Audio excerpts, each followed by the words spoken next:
Começa a devolução do dinheiro de clientes do Banco Master, com a ampliação das discussões sobre como tudo aconteceu.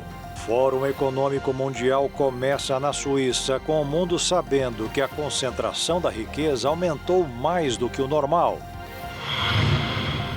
30% dos cursos de medicina do Brasil foram mal avaliados pelo Ministério da Educação e poderão ser punidos. Justiça britânica negou a possibilidade da mineradora BHP recorrer contra a sentença de condenação pela tragédia de Mariana. Praias brasileiras têm regras diferentes para o comércio de ambulantes, que em muitos casos exploram os banhistas. Presidente dos Estados Unidos Donald Trump reforça a pressão para anexar a Groenlândia ao dizer que a hora é agora. O número de habitantes diminuiu na China, com o menor índice de nascimentos desde que a República Comunista foi fundada. E morreu em Roma aos 93 anos o italiano Valentino Garavani, o estilista conhecido por ter dado sentimento à moda de luxo. Agora no Jornal das 22.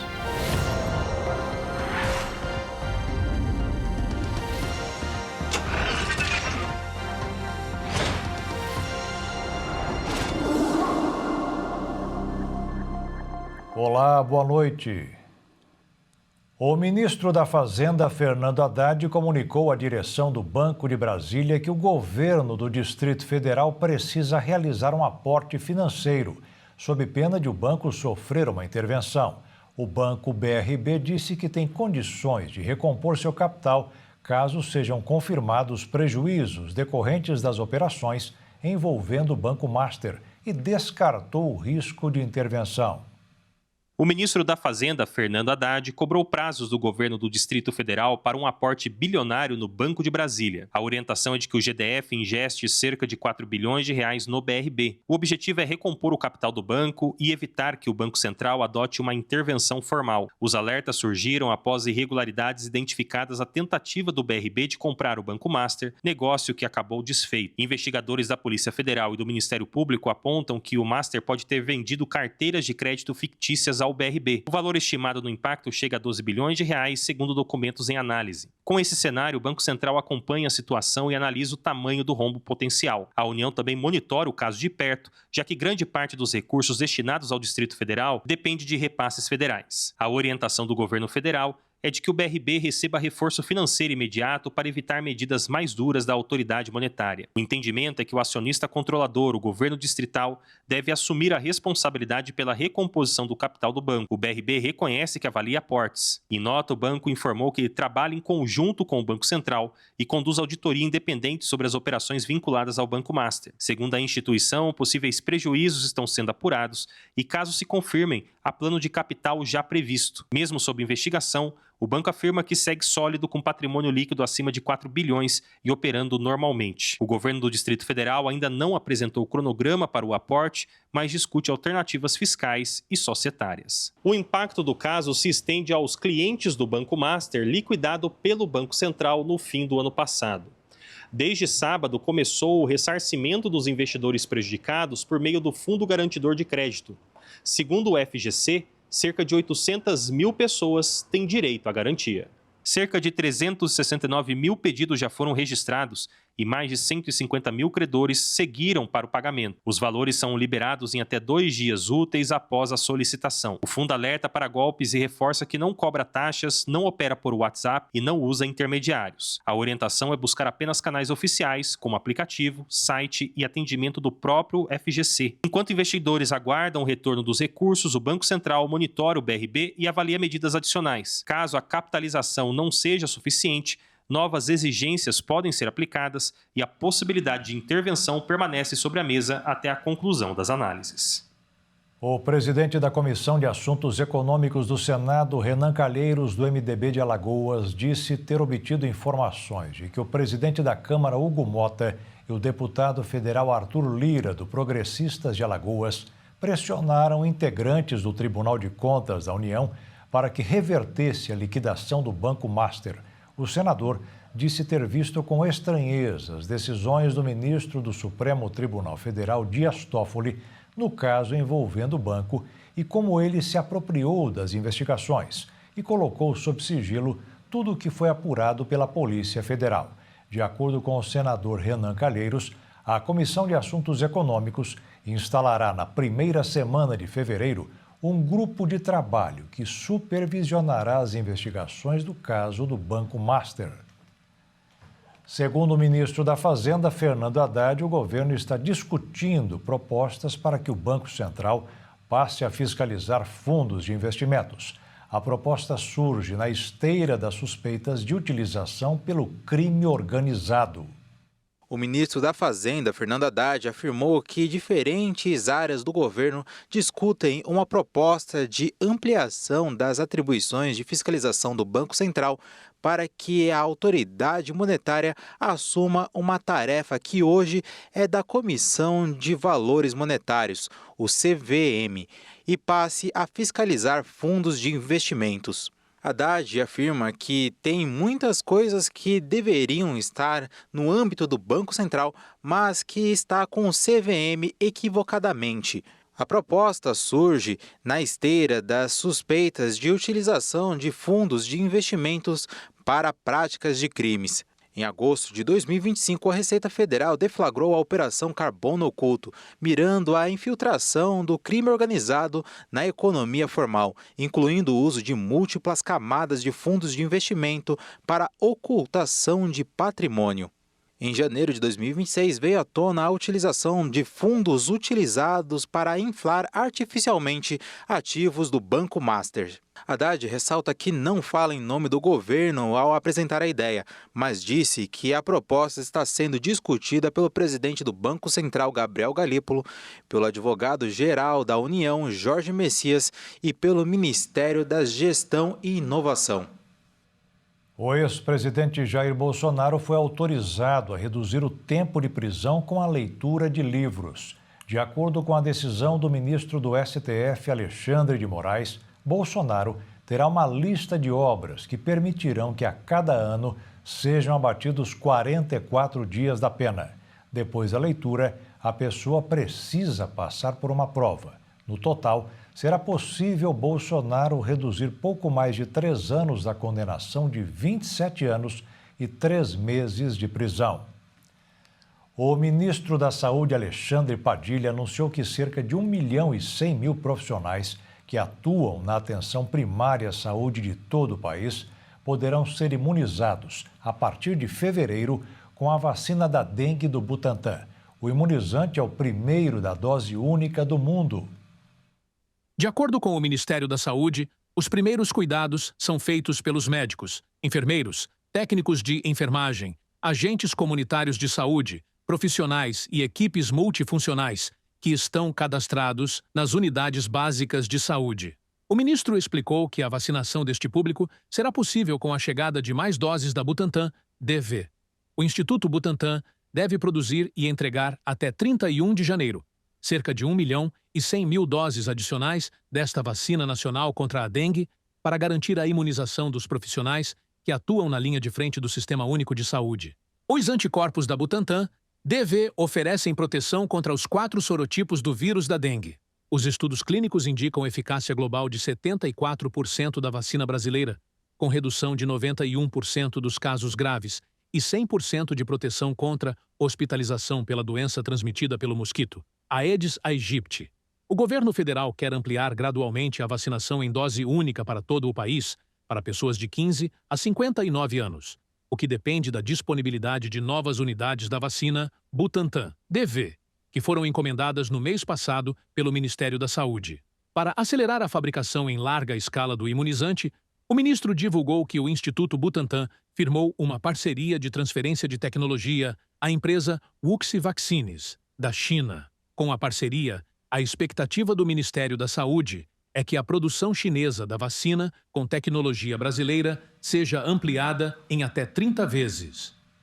Uma investigação internacional divulgou resultados preliminares e encorajadores de uma vacina experimental desenvolvida para prevenir o câncer de cólon em pacientes com alto risco genético.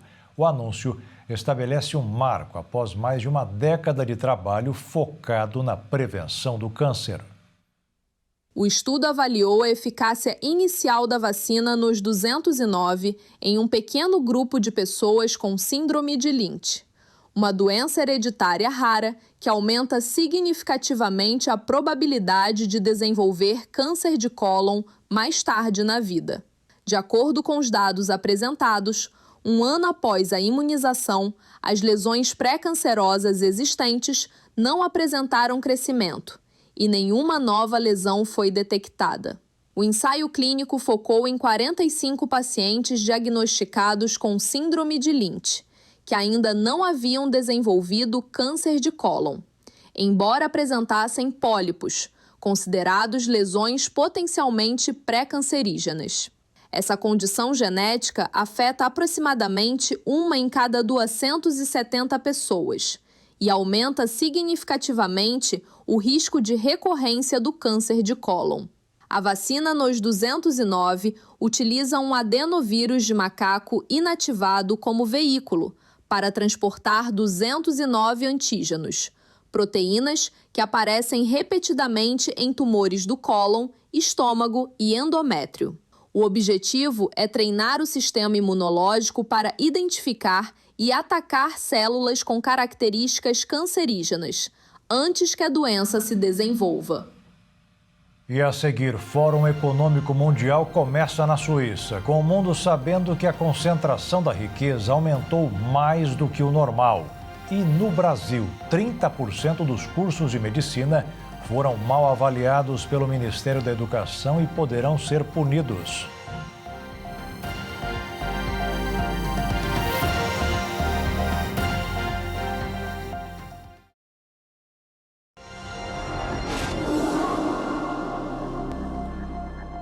O acordo assinado no sábado em Assunção, no Paraguai, entre Mercosul e União Europeia deve alterar a forma de acesso aos produtos brasileiros no mercado europeu. O acordo entre os dois blocos comerciais deve zerar a tarifa de mais de 5.000 produtos exportados ao bloco europeu. O Acordo de Livre Comércio entre Mercosul e União Europeia, assinado neste fim de semana em Assunção, prevê mais de 5.000 produtos brasileiros entrem no mercado europeu com imposto de importação zerado assim que o tratado entrar em vigor. A informação consta em levantamento da Confederação Nacional da Indústria, que analisou o impacto tarifário para o Brasil e para o bloco europeu. Segundo a CNI, 54% dos itens negociados terão tarifa eliminada imediatamente na União Europeia. São bens industriais, agrícolas e de tecnologia fabricados no Brasil que passam a disputar mercado com produtos europeus com maior competitividade. Do lado brasileiro, a abertura será mais lenta. O Mercosul terá prazos de até 15 anos para reduzir tarifas em cerca de 4.400 produtos, como forma de proteger setores mais sensíveis da economia. Para a entidade, esse desenho dá previsibilidade e tempo para que empresas nacionais se adaptem à concorrência internacional. O acordo cria novos caminhos para o setor produtivo brasileiro, já que hoje apenas 8% das relações comerciais do país estão cobertas por tratados preferenciais. Com as regras negociadas com a União Europeia, essa fatia pode subir para 36% do comércio mundial, consolidando o Brasil entre os mercados mais integrados ao fluxo global. A Confederação Nacional da Indústria destaca que o comércio Brasil-União Europeia já é concentrado na produção de fábricas. Nas exportações brasileiras de 2024, mais de 46% dos embarques foram de bens industriais. Do lado das importações, quase tudo que chega da Europa, cerca de 98%, vem da indústria de transformação. No ano passado, a União Europeia foi o segundo principal destino das exportações brasileiras, com 48 bilhões de dólares, respondendo também por um volume semelhante de importações, cerca de 47 bilhões. Pelo acordo, tarifas e cotas comerciais cairão de forma gradual, envolvendo mais de 90% do fluxo bilateral. Alguns segmentos terão eliminação quase imediata. Outros passarão por transição, mantendo parte da proteção tarifária até que se consolidem no mercado comum. A negociação começou em 1999 e avançou lentamente por mais de 20 anos. As partes só chegaram a um entendimento político em 2019 e desde então discutem ajustes e mecanismos de proteção ambiental, sanitária e regulatória. Mesmo com a assinatura, o acordo não começa automaticamente. Ele precisa passar por uma série de etapas, votação no Parlamento Europeu e aprovação nos congressos dos 4 países do Mercosul. Só depois disso, as mudanças tarifárias começam a valer. O tratado ainda enfrenta resistências na Europa, principalmente de agricultores franceses e setores industriais de países como Polônia e Hungria, que temem perda de mercado. Há também questionamentos jurídicos e pedidos de análise no Tribunal de Justiça Europeu, o que pode atrasar a entrada plena em vigor. A implementação será dividida em 2 fases principais, sendo a primeira com o acordo comercial provisório, que reduz tarifas mesmo antes da ratificação completa. A segunda com a validação integral do acordo de parceria, que além do comércio, inclui cooperação tecnológica, ambiental e investimentos. O governo brasileiro estima que em até 10 anos o tratado injete 37 bilhões de reais na economia do país, ampliando a competitividade, estimulando a inovação e produtividade. Representando o Brasil na cerimônia, o ministro das Relações Exteriores ressaltou que o acordo inaugura uma nova fase para o Mercosul. Já o presidente da Comissão Europeia classificou o entendimento como estratégico para enfrentar um cenário global de tarifas elevadas e disputas comerciais. Se aprovado nas etapas previstas, o pacto criará uma zona livre de comércio com cerca de 720 milhões de consumidores e PIB superior a 22 trilhões de dólares, formando um dos maiores mercados integrados do planeta. A assinatura do acordo foi destaque dos jornais internacionais. Segundo o jornal espanhol El País, o aval do Conselho da União Europeia remove um dos principais entraves à ratificação do acordo negociado há mais de 2 décadas. Para o italiano Corriere della Sera, o papel decisivo da Itália foi importante para a formação da maioria qualificada. Já o Le Monde deu destaque à relação da Federação Nacional dos Sindicatos de Exploradores Agrícolas da França, que classificou a aprovação do acordo como uma traição da soberania agrícola europeia. Segundo Ursula von der Leyen, o acordo representa uma escolha em uma parceria de longo prazo ao invés do isolamento. And this agreement sends a very strong message to the world. Esse acordo envia uma mensagem muito forte ao mundo, reflete uma escolha clara e deliberada. Escolhemos o comércio justo em vez das tarifas, escolhemos uma parceria produtiva e de longo prazo em vez do isolamento e, acima de tudo, pretendemos proporcionar benefícios reais e tangíveis aos nossos cidadãos e às nossas empresas. Real and tangible benefits to our people and our businesses.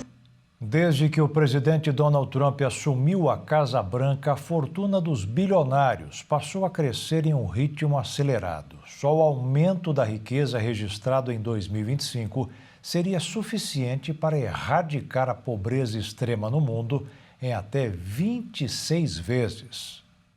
Nunca o mundo teve tantos bilionários quanto agora. Pela primeira vez, o planeta ultrapassou a marca de 3 mil pessoas com fortunas bilionárias, que juntas concentram mais de 18 trilhões de dólares. O avanço acelerado da riqueza desse grupo está ligado a decisões políticas adotadas nos Estados Unidos desde o retorno de Donald Trump ao poder. A atual gestão passou a adotar medidas favoráveis aos bilionários, como cortes de impostos sobre grandes fortunas, redução da tributação de grandes empresas e menor atuação no combate a monopólios, além do incentivo à desregulamentação. Na prática, esse conjunto de ações criou um ambiente em que os mais ricos passaram a reter mais renda, pagar proporcionalmente menos impostos e operar com menos regras. Desde a eleição de Trump no fim de 2024 até o final de 2025, houve um aumento considerado muito acima da média dos últimos anos. Só esse crescimento, estimado em alguns trilhões de dólares em um único ano, seria suficiente para erradicar a pobreza extrema no mundo diversas vezes. Enquanto isso, 1 em cada 4 pessoas no planeta enfrenta algum nível de insegurança alimentar, incluindo situações de fome. Para dimensionar a concentração de riqueza, os 10 bilionários mais ricos do mundo concentram sozinhos mais de 2 trilhões de dólares. No Brasil, país que lidera o número de bilionários na América Latina e no Caribe, a concentração também é elevada. São algumas dezenas de bilionários que acumulam junto mais de 200 bilhões de dólares, o maior volume da região. O sistema tributário brasileiro contribui para esse cenário, já que a maior parte dos impostos recai sobre a renda do trabalho, afetando principalmente as famílias mais pobres. Enquanto isso, grandes fortunas, heranças e rendimentos financeiros acabam sendo menos tributados proporcionalmente. Diante desse avanço da desigualdade, a ONG Oxfam defende que os governos coloquem a redução da concentração de renda no centro de suas agendas. A organização propõe planos nacionais com metas claras para a redistribuição de renda, fortalecimento de serviços públicos, valorização salarial e proteção de direitos trabalhistas. O relatório também aponta a necessidade de combate aos monopólios e alívio da dívida de países mais pobres, com medidas pontuais para enfrentar um problema estrutural que afeta a economia e a democracia. Mais de 30% dos cursos de medicina no país foram mal avaliados no Exame Nacional do MEC. Como consequência, deverão sofrer punições, que vão desde a suspensão da matrícula de novos alunos até o congelamento na participação em programas federais.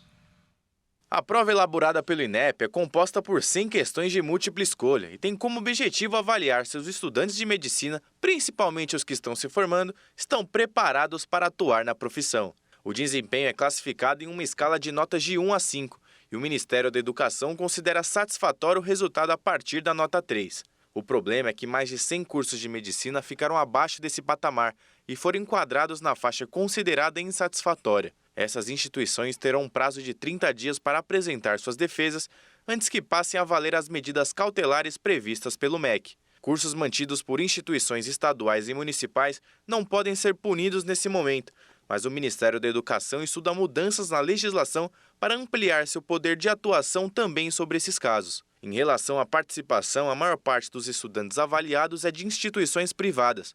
Na sequência, aparecem os alunos das universidades federais, depois os das estaduais e, por último, os das municipais. O melhor desempenho geral foi registrado nas instituições estaduais, onde a maioria dos estudantes alcançou o nível considerado satisfatório pelo MEC. As universidades federais vêm logo em seguida, também com resultados positivos. O pior resultado foi observado nas instituições municipais, onde menos da metade dos estudantes atingiu o nível mínimo exigido pelos critérios do Ministério da Educação. Segundo o INEP, participaram da avaliação quase 90 mil estudantes, entre concluintes e alunos de outros semestres do curso. Entre os concluintes, aqueles que estão prestes a entrar no mercado de trabalho, mais de 30% não alcançaram um desempenho considerado adequado. O restante atingiu o nível de conhecimento esperado na avaliação.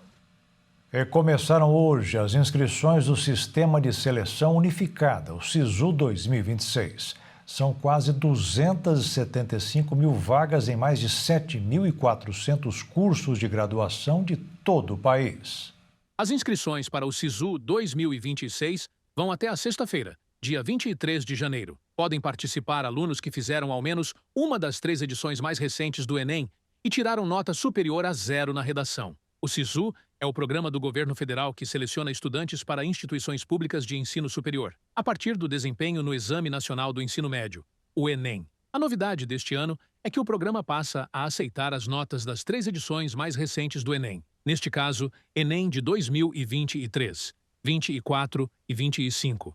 Até este ano, podiam se inscrever apenas quem havia feito a última edição do exame. Além de ter feito o Enem em uma das 3 edições mais recentes, é preciso que o candidato tenha tirado nota acima de 0 na redação e tenha ensino médio completo. O programa terá apenas uma edição no ano, como tem sido desde 2024, e quem for selecionado pode iniciar o ano letivo no primeiro ou no segundo semestre, a depender da abertura de turma e determinação da instituição. Os candidatos do SISU terão 5 dias para escolher até 2 cursos de instituições públicas de 26 unidades federativas. Rondônia, na região norte, é o único estado que não vai ofertar vagas para suas universidades por meio do SISU. Após uma seleção inicial dos cursos, os candidatos também poderão conferir suas colocações no sistema, o que é importante para saber as suas chances de classificação. As opções podem ser alteradas quantas vezes o candidato quiser, até às 23h59 do dia 23 de janeiro, quando as inscrições se encerram. Valem as escolhas que estiverem marcadas no sistema nesse horário. O resultado da chamada regular será divulgado no dia 29 de janeiro. E a seguir, Justiça Britânica negou a possibilidade da mineradora BHP recorrer contra a sentença de condenação pela tragédia de Mariana. E o presidente dos Estados Unidos, Donald Trump, reforça a pressão para anexar a Groenlândia ao dizer que a hora é agora.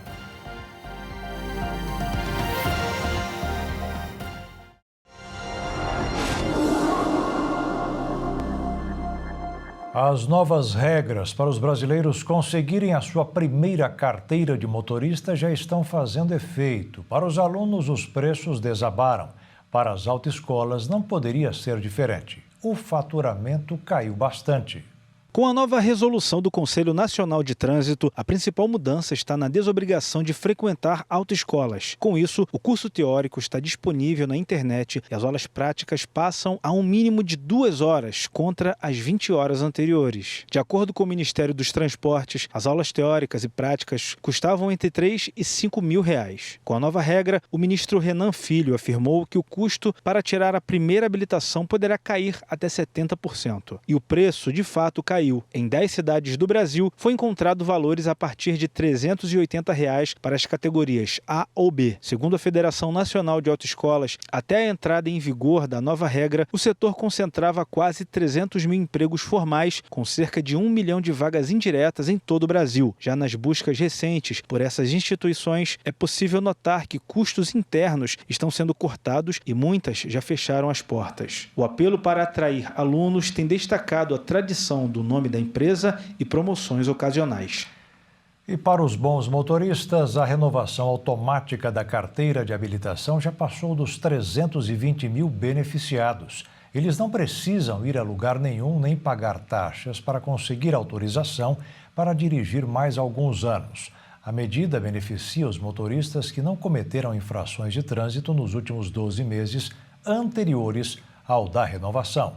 Pelos dados do Ministério dos Transportes, São Paulo é o estado com o maior número de bons motoristas, seguido por Minas Gerais e Rio de Janeiro.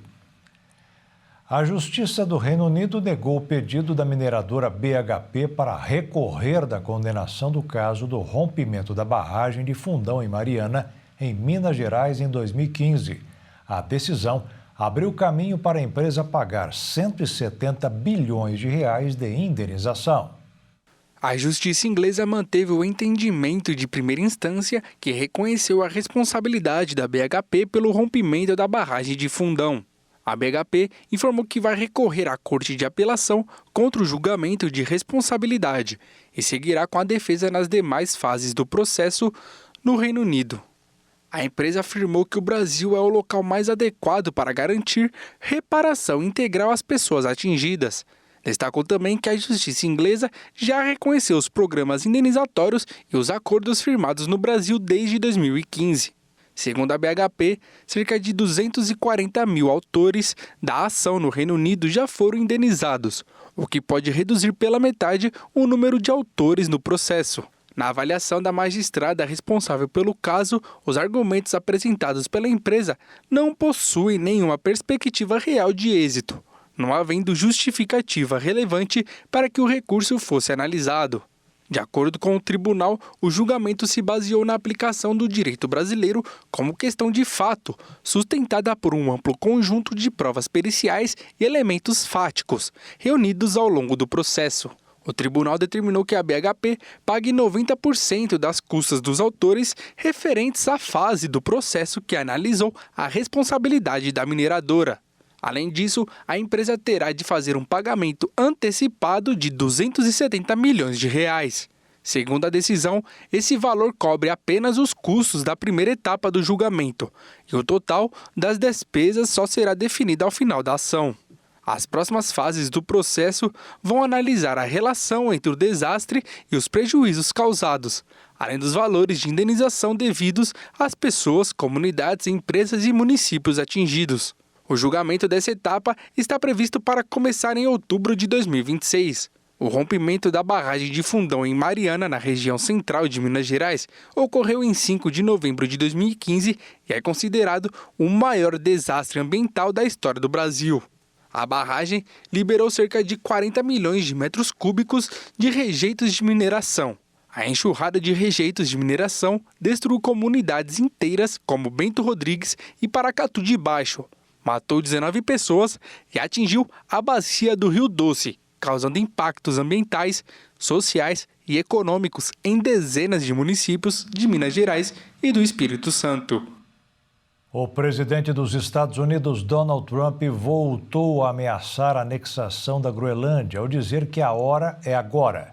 Trump declarou também que vai aplicar tarifas em países que não concordarem com a compra do território no Ártico.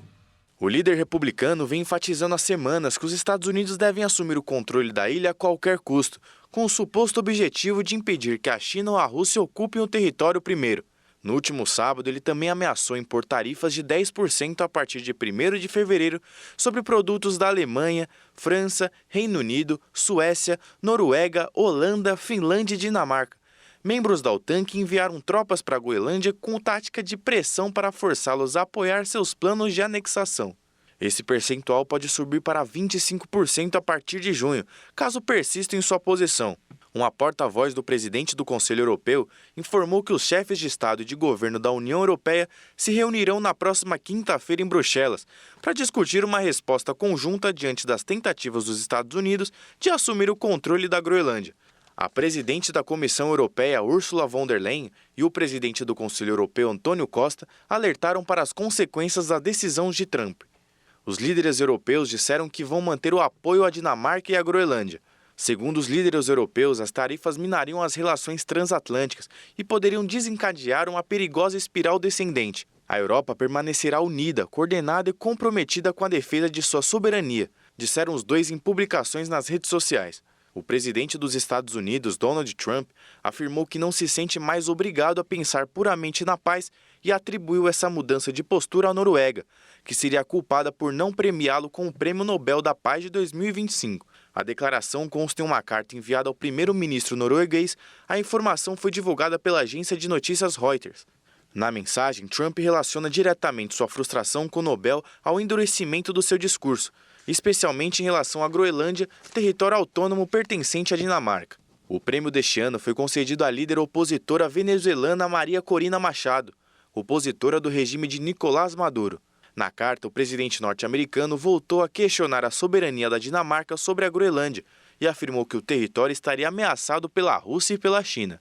Ele repetiu argumentos já amplamente contestados, como a alegação de que não existem documentos escritos que comprovem o vínculo histórico entre a ilha e o governo dinamarquês. As novas ameaças de Donald Trump pela anexação da Groenlândia influenciaram o mercado financeiro neste início de semana. Além disso, hoje foi feriado nos Estados Unidos, em homenagem ao líder dos direitos civis, Martin Luther King. Com isso, falta dólar para a negociação. A consequência no Brasil foi uma baixa de 1,27% na cotação da moeda americana, que terminou o dia em R$ 5,36. Já a Bolsa de Valores operou estável, na faixa dos 164 mil pontos. Outro assunto que está merecendo a atenção do presidente Donald Trump é o Conselho de Paz para governar a faixa de Gaza. Hoje, ele convidou o ditador russo Vladimir Putin para integrar este grupo. O presidente Lula ainda não respondeu se vai aceitar o convite, que também foi feito a ele. O Conselho da Paz, anunciado pelo presidente americano Donald Trump para o pós-guerra em Gaza, começou a tomar forma neste sábado, com convites de adesão para os líderes de Egito, Turquia, Argentina, entre outros países. Na sexta-feira, Trump nomeou o chefe da diplomacia dos Estados Unidos, Marco Rubio, e o ex-primeiro-ministro britânico Tony Blair como membros fundadores do Conselho da Paz em Gaza. Trump já tinha se declarado presidente do organismo que ele mesmo criou, enquanto promove uma visão controversa de desenvolvimento econômico no território palestino, em ruínas, após mais de 2 anos de implacáveis bombardeios israelenses.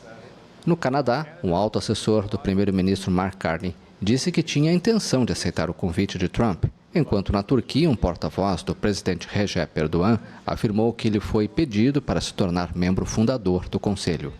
O ministro das Relações Exteriores do Egito, Bah Abdelati, disse que estava estudando um pedido para que o presidente Abdel Fattah al-Sisi se unisse à iniciativa. Compartilhando uma imagem da carta de convite, o presidente argentino Javier Milei escreveu no X que será uma honra participar como membro fundador da entidade. O presidente paraguaio, Santiago Peña, também foi convidado e disse assumir a responsabilidade com honra. A Casa Branca informou que o Conselho da Paz abordará temas como fortalecimento da capacidade de governança, relações regionais, reconstrução, atração de investimentos, financiamento em larga escala e mobilização de capital. Trump criou um segundo comitê executivo para Gaza, que parece ser desenhado para ter um papel de assessor. Não estava claro de imediato quais líderes mundiais foram convidados para cada conselho. Neste sábado, Israel anunciou que questiona a composição de um órgão do Conselho da Paz para a faixa de Gaza, que inclui o ministro das Relações Exteriores da Turquia, Hakan Fidan, e uma autoridade do Catar. O anúncio da composição do Comitê da Faixa de Gaza ligado ao Conselho da Paz não foi coordenado com Israel e vai de encontro à sua política, afirmou o gabinete do premier Benjamin Netanyahu. No Paquistão, 21 pessoas morreram e mais de 40 estão desaparecidas em consequência de um incêndio de grandes proporções em um shopping de Karachi. Os bombeiros trabalharam mais de 24 horas para controlar as chamas. O incêndio começou na noite de sábado no Gul Plaza, um dos shoppings mais frequentados de Karachi, cidade localizada no sul do Paquistão. As chamas se espalharam rapidamente, impulsionadas pela presença de materiais inflamáveis, como espuma plástico, tecidos e perfumes. Quando os socorristas chegaram ao local, quase todo o prédio já estava tomado pelo fogo. O corpo de bombeiros conseguiu controlar as chamas apenas quase um dia depois. Entre os mortos está um bombeiro que atuava na operação de resgate. A cena lembra um incêndio registrado no Shopping Tijuca, no Rio de Janeiro, há pouco mais de 2 semanas, quando os brigadistas Anderson Aguiar, de 43 anos, e Emelin Silva Aguiar, de 26 anos, morreram durante a operação de resgate, em meio a falhas nos equipamentos de segurança. Emelin foi retirada de dentro do shopping já sem vida e não apresentava sinais de queimaduras, e a primeira hipótese é de que a morte tenha acontecido por inalação de fumaça. Naquela ocasião, o incêndio começou em uma loja de decoração no subsolo e se espalhou por outras partes do shopping. As equipes no Gul Plaza, em Karachi, trabalham contra o tempo na busca por desaparecidos. O trabalho é dificultado em algumas áreas, já que parte do prédio desabou e há risco de um novo desmoronamento da estrutura. O incêndio também deixou cerca de 30 pessoas feridas que precisaram ser hospitalizadas. Do lado de fora do shopping, parentes dos desaparecidos aguardam informações, na esperança de receber notícias de seus entes queridos. Lojistas e familiares criticaram as autoridades pela demora nos trabalhos de resgate. Uma comissão governamental iniciou uma investigação, mas ainda não está claro o que causou o incêndio. Incêndios são frequentes em mercados e fábricas de Karachi, cidade conhecida pela infraestrutura precária. E a seguir, o número de habitantes diminuiu na China, com o menor índice de nascimentos desde que a República Comunista foi fundada. E morreu em Roma aos 93 anos o italiano Valentino Garavani, o estilista conhecido por ter dado sentimento à moda de luxo.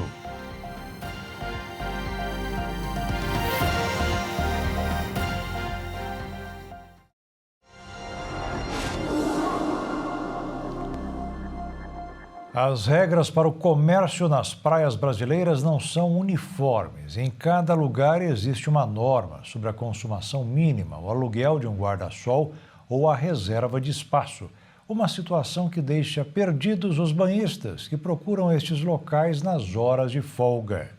Relatos sobre práticas abusivas nas praias brasileiras, de cobranças indevidas e preços altíssimos repercutiram nas últimas semanas. Um levantamento analisou as legislações de 24 municípios com praias, que mostram as regras para o uso de guarda-sóis e cadeiras, reserva de espaço na areia e definição de preços que variam conforme o local. Das cidades analisadas, apenas 5 não há nenhuma lei municipal ou estadual específica para disciplinar o uso comercial da faixa de areia.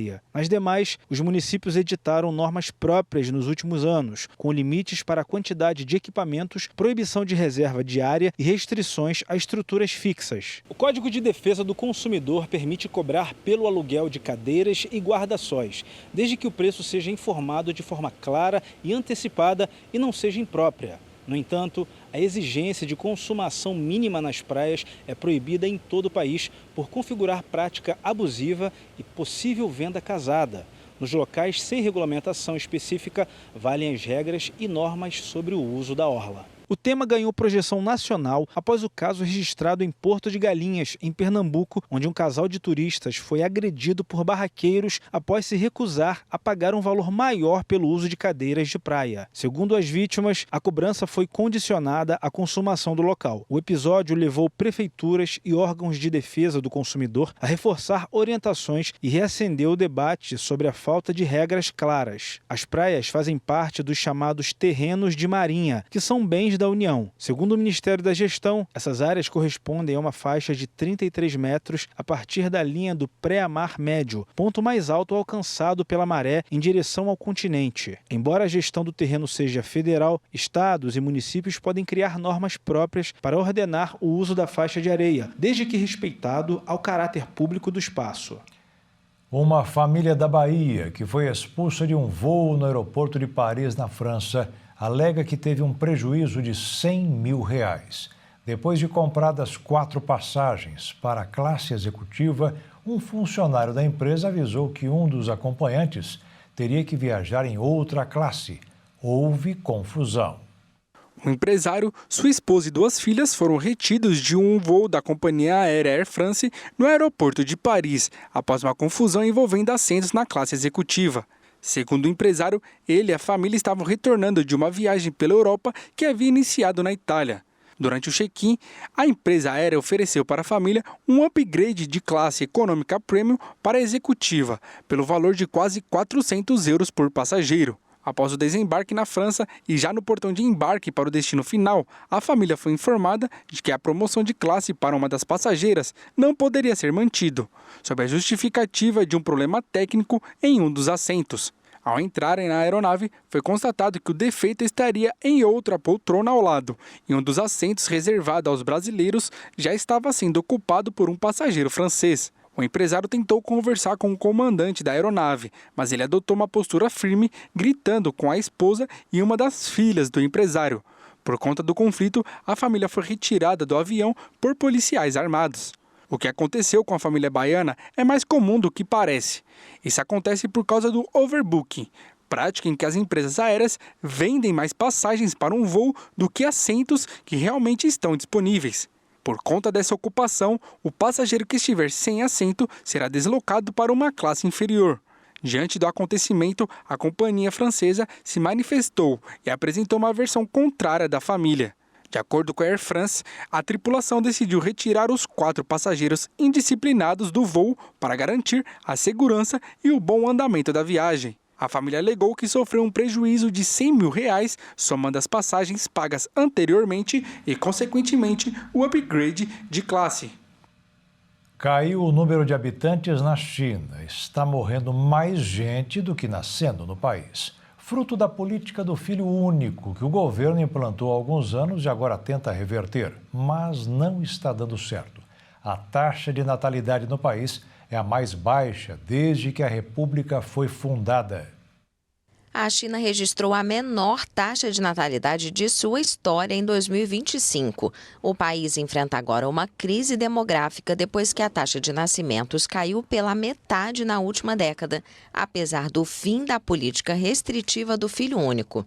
As autoridades informaram que foram registrados 7.920.000 nascimentos no ano passado, uma taxa de 5,63 nascimentos por 1.000 habitantes.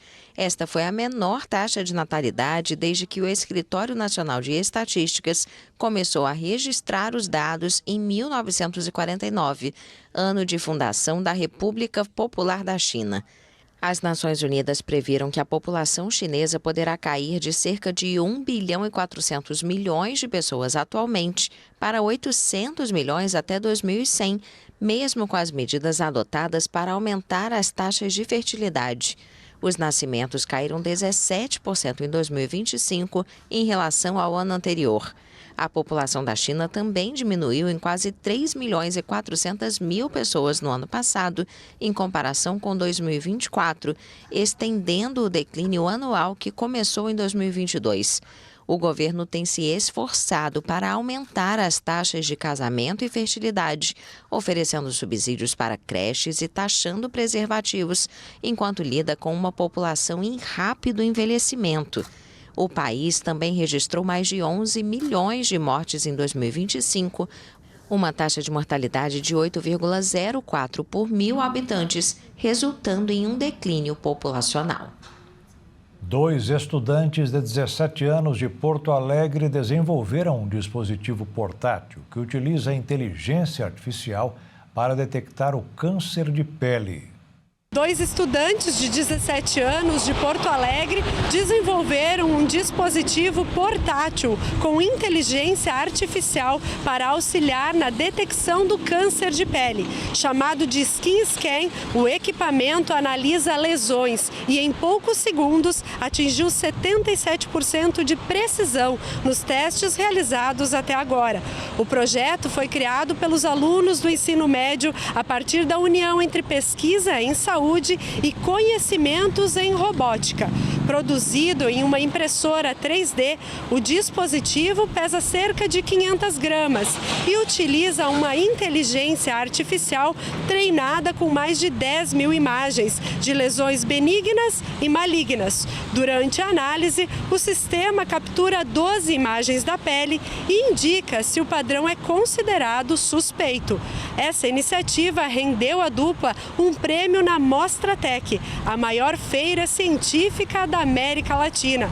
Segundo os orientadores, o objetivo não é substituir o diagnóstico médico, mas sim auxiliar na triagem inicial, especialmente em regiões com poucos especialistas. Dados do Ministério da Saúde apontam que o câncer de pele é o mais comum no Brasil, mas tem mais de 90% de chance de cura quando é diagnosticado precocemente. A equipe agora já busca parcerias para avançar aos testes clínicos. O estilista Valentino Garavani morreu nesta segunda-feira aos 93 anos em Roma. A informação foi confirmada pela fundação dele. Valentino nasceu em Voghera, no norte da Itália, em 1932 e abriu sua casa de alta costura em Roma em 1959, após passar quase 10 anos em Paris. Em 1962, seu nome já era internacionalmente conhecido. Valentino Garavani vestiu estrelas de cinema como Sophia Loren e socialites como Jacqueline Kennedy Onassis. O estilista criou coleções contemporâneas para homens e mulheres, além de diversas coleções de acessórios, incluindo seus laços favoritos e meias calças bordadas. E o Jornal das 22 termina aqui. Uma boa noite para você e fique na paz. Tchau.